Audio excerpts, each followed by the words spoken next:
Bonjour à tous les amis, c'est JC pour cette veille de match entre Benfica et l'Olympique de Marseille. Voilà, j'avais envie ce matin de vous faire une vidéo, on va dire à 24 heures du match. Une quart de finale compliquée qui attend l'Olympique de Marseille demain soir du côté du stade de la Louse. Voilà, j'avais envie de vous faire cette vidéo.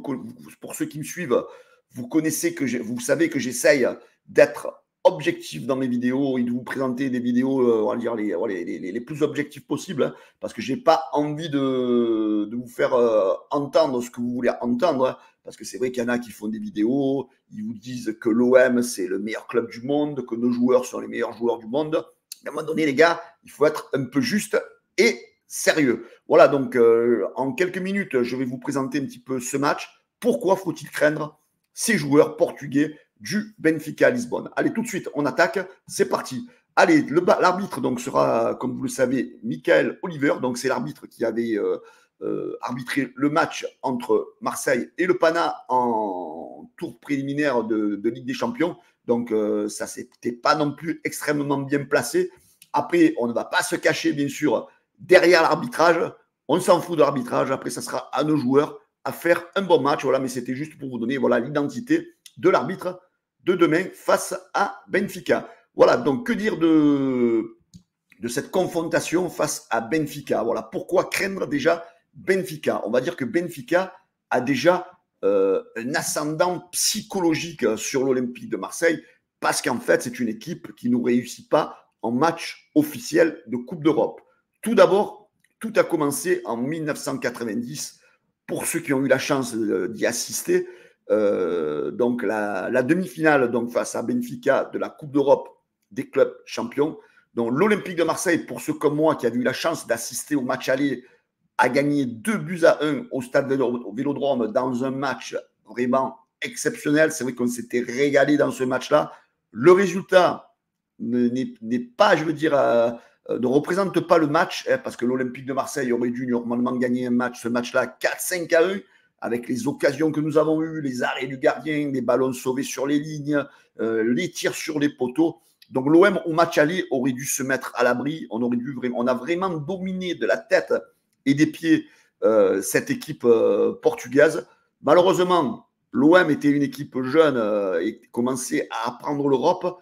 Et ce résultat de 2-1, malheureusement, on va voir qu'il ne sera pas suffisant sur le match retour parce que Bernard Tapie et les siens étaient allés à Benfica pour accrocher le match nul, parce qu'à l'époque, Benfica faisait partie, pour les anciens, des grosses cylindrées européennes. L'OM avait tenu ce fameux 0-0 jusqu'à la 83e minute.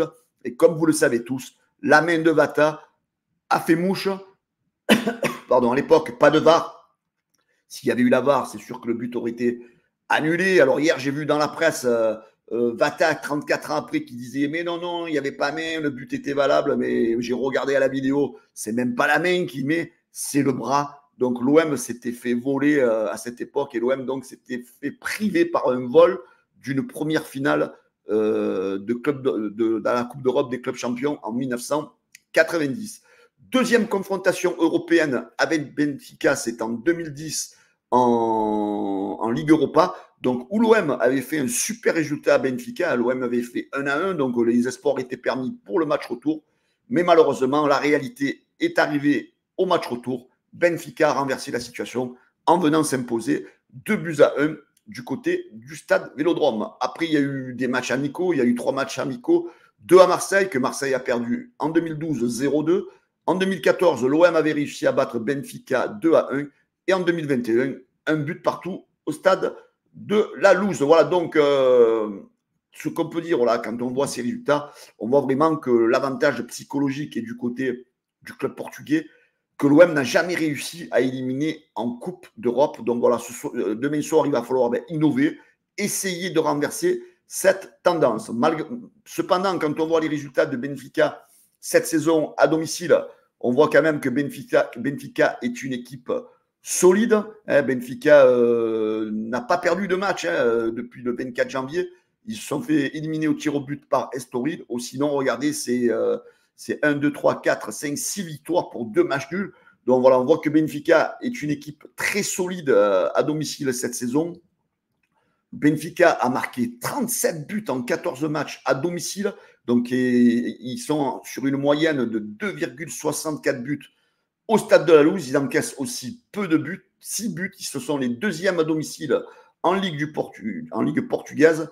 Donc voilà, on voit que quand même, l'OM va quand même affronter une équipe qui a ses maîtres à domicile demain soir.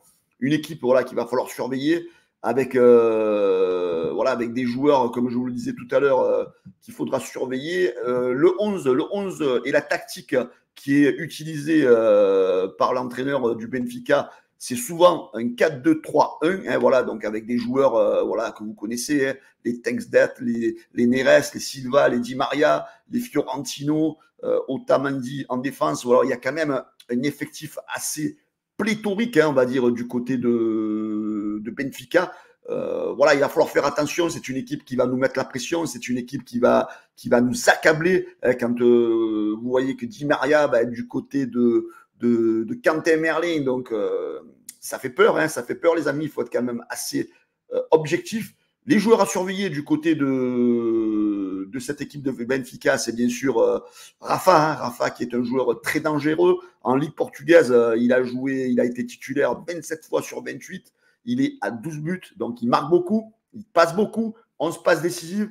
Voilà, c'est un joueur qui fait la différence à tout moment. C'est un joueur qu'il va falloir surveiller comme le lait sur le feu. Il faut faire attention à lui. En Ligue des Champions, il avait marqué 2 buts en phase de groupe sur 6 matchs joués. C'est un joueur là qui participe au jeu collectif de l'équipe. C'est lui qui est toujours là quand il y a des buts qui sont marqués. Comme je vous dis, c'est un excellent passeur. Et en Europa League, donc 4 matchs, un seul but pour le moment. Mais c'est un joueur, attention, qu'il va falloir surveiller de très près du côté de l'OM. Un autre joueur qu'il va falloir surveiller de très près, les gars, vous le connaissez tous, c'est Angel Di Maria. Vous le connaissez, ancien joueur du PSG. Chaque fois qu'il jouait face à l'Olympique de Marseille, c'était un joueur qui était focus à 2000%. Demain soir, ça ne va pas changer. C'est un joueur qui va tout donner pour son équipe. Rappelez-vous de Di Maria, chaque fois qu'il jouait contre l'OM, c'était un match complet. Souvent, c'était des gros matchs. N'oubliez pas qu'à lui tout seul, il a quasiment battu l'équipe de France en première mi-temps lors de la finale de la Coupe du Monde. En Ligue portugaise, donc il a joué 24 matchs sur 28 en tant que titulaire. Il a marqué 8 buts, 9 passes décisives. Voilà, comme vous le savez, Di Maria, c'est un joueur qu'il va falloir surveiller lui aussi de très près. 5 matchs joués en Ligue des Champions, 1 but, 1 passe D. Et par contre, en Europa League, depuis qu'ils ont été reclassés en Europa League, Angel Di Maria, c'est quasiment le meilleur joueur de cette équipe de Benfica. 4 matchs, 3 buts et 2 passes décisives. Voilà, c'est un joueur qu'il faudra suivre de très près. Ce qui peut encourager notre Olympique de Marseille, les amis, c'est les résultats qu'ont fait l'équipe de Benfica à domicile dans cette Europa League. Donc, ils ont affronté Toulouse, un match où Toulouse aurait mérité mieux. Benfica a battu Toulouse 2-1 et a été accroché par les Rangers 2 buts partout. Voilà, on voit que les matchs à domicile en Europa League, ce ne sont pas des matchs gagnés avec des grands scores face à des équipes qui ont donné leur âme, hein, parce que Toulouse et les Rangers sont allés jouer à Benfica avec un caractère de guerrier. Est-ce que nos joueurs l'auront demain soir? Ça, c'est une autre question. Notre Olympique de Marseille, donc en Coupe, en Europa League, donc à l'extérieur, c'est un 3 partout du côté de l'Ajax. C'est une victoire du côté d'Athènes 2-0. C'est une petite défaite à Brighton où on avait promis l'enfer à l'OM, 1-0. C'est un match nul, 2 buts partout du côté du Shakhtar et une défaite qui avait failli terminer, comme vous le savez tous.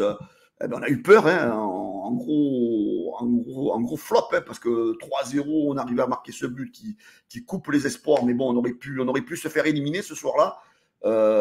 Parce que peut-être qu'on y est allé avec une équipe conçue de manière trop défensive, avec un manque de motivation, un manque d'ambition surtout peut-être. Donc ça aurait pu tomber au fiasco ce match-là.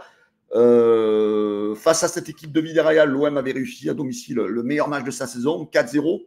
Peut-être un match biaisé par une erreur de Marcelino qui avait oublié de sélectionner peut-être ses meilleurs joueurs au match aller, hein, les Sorlotte et compagnie. Moi, je suis moins sûr que s'il avait mis l'équipe du match aller, tu aurais gagné 4-0 parce que c'est des joueurs qui nous ont posé beaucoup de problèmes. Donc, l'OM va aller du côté du Stade de la Luz face à une équipe historiquement qui ne réussit pas, surtout dans un moment où l'Olympique de Marseille est vraiment dans une situation de faiblesse, avec des mauvais résultats, beaucoup de blessés, beaucoup de joueurs qui ont un moral à zéro, beaucoup de faiblesses. L'OM va se déplacer du côté de Benfica, voilà, avec un Chancel Mbemba qui n'est pas sûr d'être titulaire, les amis. Hein. Chancel Mbemba qui fait des tests depuis 2 jours avec les entraînements collectifs, mais une dernière décision sera prise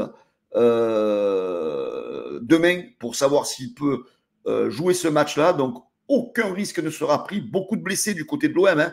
Valentin Rongier, Sarr, Klos, Meite, Murillo, beaucoup d'absents qui n'ont pas été inscrits, bien sûr, dans cette Europa League parce que des choix avaient été faits. Donc, beaucoup de milieux de terrain. Hein. Gay et Onana ne seront pas là parce que demain soir, c'est surtout le milieu de terrain qu'il va falloir qu'il soit solide. Hein, parce que c'est vrai que, comme on dit au football, les matchs se gagnent via le milieu de terrain. Garcia n'est pas inscrit aussi. Donc, voilà, moi, ce qui me fait peur, c'est cette équipe probable, les gars. Paul Lopez, donc Mbemba devrait jouer du côté droit pour pallier aux absences de Klos et de Murillo. Balerdi, Gigot en défense centrale. Voilà, moi, Gigot, j'ai des gros doutes, les gars. Merlin face à Di Maria, ça, je pense que ça va être très compliqué pour Merlin. Hein.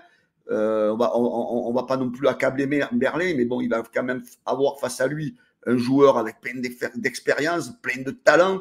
Donc, voilà, j'ai peur que Merlin, il prenne le bouillon, moi, demain soir. Hein. Je ne sais pas ce que vous en pensez, les gars. Merci de me le mettre en commentaire. Alors, un milieu de terrain de Verretou, Kondogbia, Unai peut-être, ou Harit. Donc, je ne sais pas comment il va faire son équipe, notre ami Gasset. Verretou, donc on sait que c'est le seul qui va à peu près tenir la route du terrain. Kondogbia, on a toujours l'inconnu de ce joueur qui n'apporte pas ce qu'il devrait apporter et qui peut se blesser à tout moment. Et si demain on a Unai, les amis, moi j'ai très peur de ce joueur. Harit, c'est pareil, pour moi, c'est 2 joueurs qui sont très faibles physiquement, qui ne font pas le boulot défensif. Et tout ça, ça me fait peur face à une équipe comme Benfica. Et après, bon, une attaque avec soit Moumbagna, Ndiaye, Aubameyang, voilà. Donc ça, l'attaque, voilà, c'est pas l'attaque peut-être qui va nous faire le plus peur, mais c'est surtout ce milieu de terrain qui risque d'être trop léger demain soir. Voilà pourquoi, moi, les amis, je suis quand même assez pessimiste. Hein. J'essaye d'être réaliste. Je ne vais pas réfléchir comme entre guillemets, un vrai supporter, parce que si, oui, j'ai envie de vous dire demain, l'OM va gagner à Benfica, mais ça m'étonnerait fortement. Alors, je vous ai mis 2 pronostics, un pronostic pessimiste et un pronostic optimiste. Alors, comme vous le voyez, je vais vous les afficher. Malgré de l'optimisme, même dans l'optimisme, je suis pessimiste. Voilà. Donc, pour moi, le prono, le pessimiste, c'est qu'on prenne l'eau, qu'on prenne le bouillon. Donc, un 3-0, voire peut-être même un 4-0. Donc, parce que ça va être très compliqué, les gars. Benfica, c'est pas des pantins. Ils vont jouer, ça joue au ballon du côté du Portugal, hein, on les connaît. Et le prono optimiste, allez, un 3-1 pour essayer, allez, de maintenir un léger espoir pour le match retour de la semaine prochaine. Donc, voilà, pour les supporters comme moi, qu'on a pris la place, on espère que ça ne va pas être plié dès le match aller. On espère que le stade va être plein. On espère que, voilà, on ne sait jamais, avec la pression des supporters, avec un score serré sur un malentendu, pourquoi pas renverser la vapeur. Mais les amis, j'attends vos commentaires en bas de la vidéo. Merci de me les mettre, de me donner votre pronostic, ce que vous pensez de ce que j'ai dit, ce que vous pensez, vous, du match de demain, comment ça peut se passer.